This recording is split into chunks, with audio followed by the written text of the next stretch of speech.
Tá gravando. Vamos lá fazer o teste, ver como é que o áudio vai ficar. Esse teste aqui da gravação de hoje tá gravando com o microfone M1, Lark M1 dentro do capacete. Vamos ver como é que ficou o áudio, tudo. A adaptação, eu tive que fazer umas adaptações. Acredito que tenha ficado bom. Vou fazer o máximo pra gravar todos os dias aí, postando pra poder monetizar o canal. O YouTube vai subir dia 1º de fevereiro, em vez de 4.000 horas assistidas, serão 8.000 horas assistidas e 1.000 inscritos. Então já levantou o nível. Ah, Vitor, você sabe por que isso? Sei. Isso daí é por causa da inteligência artificial. O povo tá fazendo muito canal usando inteligência artificial e daí tá monetizando rápido. É por esse simples fato. Não adianta. Então eu tenho que fazer o máximo de agora em diante para monetizar o canal. O Mad Motors. Vou me perguntar, mas por que o canal é chamado Mad Motors? Vou explicar. No outro vídeo eu vou explicar o porquê certinho, mas eu vou dar uma palhinha aqui. O canal é Mad Motors porque eu estudei medicina até o 4º ano. Medicina sempre foi um objetivo meu, sabe? O objetivo de chegar lá na frente e o jaleco, esse era meu objetivo. Era não, ainda continua sendo meu objetivo. A construção desse canal é com o intuito de eu me formar em medicina. Eu vou colocando passo a passo, o dia a dia, as dificuldades que eu vou passar até conseguir chegar na formação em medicina. Eu estudei medicina no Paraguai, mas primeiro eu fui para a Argentina. Da Argentina consegui aprovação na faculdade chamada UNLAM. Aprovei lá em 2017, numa pública. A Argentina decretou moratória, o país, a inflação era muito alta, né? Muito alta. Não tive como dar continuidade, fiquei aqui na minha cidade, trabalhei 6 meses. Eu fui para o Paraguai. No Paraguai, chegando lá, não tinha prova, nada. Você só leva a identidade, paga a matrícula e paga a mensalidade. Tá dentro do curso de medicina. Diferente da Argentina e do Brasil também. O ensino é de qualidade. Na verdade, o ensino é assim, é muito subjetivo, porque na Argentina eles falam, é um estudo ativo. O que é esse estudo ativo? Nada mais do que você levar questionamento pro professor. Ele falava, ó, a aula de hoje será sobre o coração, músculo cardíaco, o miocárdio. Beleza, você tem que levar, você tem que estudar em casa. O que é o estudo ativo? Você estuda em casa, estuda no YouTube, vai no livro, vai estudando. Qualquer dúvida, você chega lá e leva para ele. Só que isso tudo falando em espanhol, né? O estudo ativo, a UBA era isso. Eu acredito que está sendo assim, é um método de ensino bom, excelente. Eu gostei demais. Já nas outras instituições, no Paraguai, tanto no Brasil, é um estudo passivo. O que significa isso? O estudo passivo é que o professor chega, já tem a matéria, os slides, ele vai te falar, não, é isso, vai te explicar. Ó, o coração, ele faz a diástole, a sístole. A diástole, lembra do dia, ele abre o coração para entrar sangue, tanto sangue venoso como sangue oxigenado, arterial, né? E a sístole é a contração do coração. Por isso que você escuta tup, tup, tup, tup. Entendeu? E daí o professor te dá o slide, te dá uma aula explicando aquilo e ainda tira dúvida. Não, na UBA não. Na UBA, em algumas faculdades argentinas, é estudo ativo. Eu achei, nossa, que lá foi um choque de realidade muito grande para mim. Só que eu gostei, me adaptei. Chegava em casa, estudava. Não, o professor vai falar sobre o coração amanhã. Então que estudar.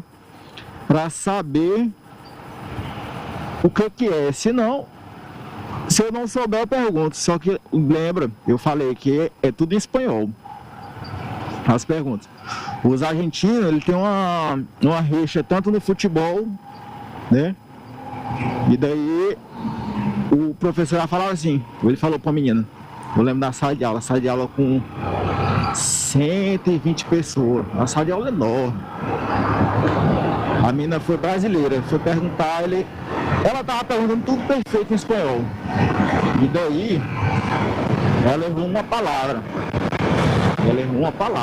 Ele falou tanta coisa pra ela, mas tanta coisa. Só em espanhol, ele falou, ó, você tá no meu país, você vem pra cá pra estudar, sendo que outros argentinos podem vir, você, e além do mais, você não sabe nem pronunciar, volta pra sua casa, pega, que era, que ele falava assim em Buenos Aires, né? Falava, não, volta pra sua casa, pega o dicionário e vai aprender o espanhol, depois você vem aqui e me faz a pergunta. Ave Maria, aquilo lá foi um choque pra mim grande demais. Mas ficava assim, olha, eu não tive nem coragem de perguntar se eu poderia ir ao banheiro. Eu estava com medo de errar alguma coisa, não perguntei.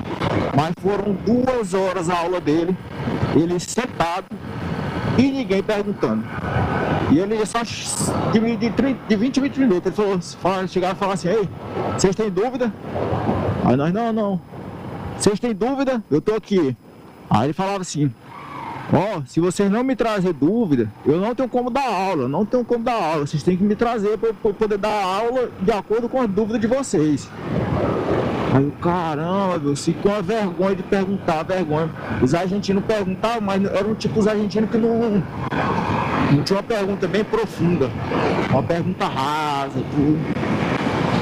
E aí a gente ficava assim, eu falei, meu pai, isso é uma vergonha de perguntar. E isso tudo era fazendo o 21. Meu Deus do céu, aí eu falei, vou estar. Na hora que eu saí, apertado que eu tava, 2 horas de aula, 2 horas de silêncio. Foram 2 horas de silêncio total. Tinha 2 ou 3 argentinos que iam perguntar, mas perguntava pouco. Aí o brasileiro que queria perguntar, eles falavam para os argentinos mais ou menos e eles perguntavam. Os argentinos faziam a tradução. Aí o que me ensinou? Eu cheguei em casa, eu vi todos os vídeos que era possível assistir em espanhol. Dicionário, fui aprendendo dia a dia, tudo. Por exemplo, buenos dias, buenas tardes, quero desayunar, lá ventando, eu não sabia o que era lá ventando é janela. Fui aprendendo. Quando passou umas 2 semanas depois, fui para aula. Eu chegava e perguntava dele, o professor me descascava. Esse aí tá... Só que ele via que eu era esforçado, eu acho que ele não me falava tão rude comigo, né? Aí eu falo, mas a gente não é problema, não é que somos, como é que fala?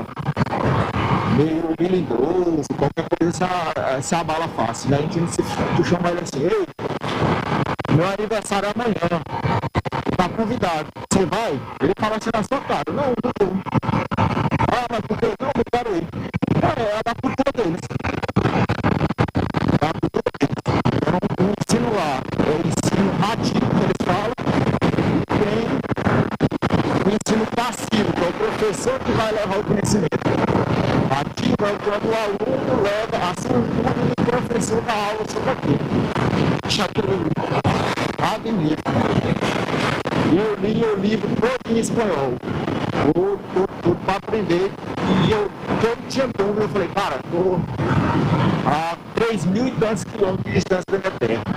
Então, o que esse cara vai fazer? Aí ele vai falar sem risco comigo, mas é em prol do aprendizado. Se eu quero aquele objetivo, eu tenho que limpar. Eu tenho que sofrer essas consequências. Aí beleza. Perguntava, achava massa aquele negócio de assim. Passava a madrugada todinha, claro, que tinha que ler o livro em espanhol, eu não entendia muita coisa em espanhol. E as palavras que eu não tinha compreensão, eu ia pesquisar. Naquele tempo não tinha chat GPT, não tinha isso não. Hoje em dia, o cara tira a foto lá, já sai toda a tradução. E certo. O chat GPT. Mas fui para a Argentina, passei na faculdade pública de 17 mil alunos lá argentinos e tinha poucos brasileiros também. Consegui a aprovação, foram 1.500, 1.800 pessoas que conseguiram o curso entrar. Na UBA não consegui, passei algumas matérias na UBA, só que física, química e matemática pesou muito para mim. Tava muito difícil. E lá era o seguinte, ainda podia usar a calculadora, eu não tava dando conta de fazer os cálculos. E conheci gente lá que tinha 2 anos fazendo o curso de ingresso para depois entrar. Como eu tinha um sentido de urgência, né? Meu tio tava me mandando dinheiro, me bancando lá e tudo. Eu fui buscar outra faculdade, busquei a UNLAM. Depois vocês pesquisam UNLAM. UNLAM. Faculdade magnífica, faculdade excelente. Aquela faculdade lá, ela tem uma filosofia assim: o estudo junto com o esporte. Era magnífica, era tipo assim, ó, desses 17 mil alunos, eles não era só para medicina não, tinha jornalismo, tinha direito, tinha educação física, arte, tinha esses cursos aí. Você fez esses cursos, os alunos que estavam mais para frente, ele dava aula para os iniciantes, junto com o professor. E, por exemplo, tinha nutricionista. O Victor Matheus, do curso de medicina, que está precisando de um nutricionista para fazer a dieta dele. Aí vinha um aluno, você ia lá no coordenador do curso de nutrição, ele indicava uma aluna ou um aluno que ele ia fazer sua dieta. Aí depois vinha um aluno que faz o curso de educação física fazer seus treinos. Cara, era magnífico ali. E tivesse algum problema de saúde, aí vinha um aluno de medicina ver seu caso e ele levava para o professor dele para debater o caso dessa pessoa, desse aluno. Era magnífico, esplêndido. Esplêndido. Achei magnífico aquilo lá, né? Da UNLAM. E daí, voltei para cá porque o pai decretou moratória, tudo. Vai ficar pro próximo vídeo.